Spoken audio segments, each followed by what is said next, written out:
குதிரை மேல ஏறி வருவார். குதிரை மேல் ஏறி வருவார். ஆயிரம் தூதர்களோடு வருவார். ஆயிரம் தூதர்களோடு வருவார். வரும்பொழுது தேசத்தில் சமாதானம் இருக்காது. தேசத்தில் சமாதானம் இருக்காது. நாட்டுக்கு நாட்டு யுத்தமாகவும் நாட்டுக்கு யுத்தமாகவும் கிறிஸ்து வரும்பொழுது இந்த தேசத்தில் எக்காலம் சத்தம் கேட்கும். கிறிஸ்து வரப்போகிறார். கிறிஸ்து மாத்திரமே இந்த உலகத்தில் ராஜாவாக வரப்போகிறார்.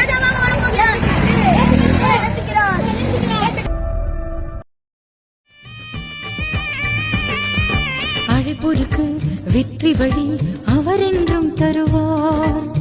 கேட்பவருக்கோ பதிலும் தருவார். அழைப்போருக்கு வெற்றி வழி அவர் என்றும் தருவார். கேட்பவருக்கு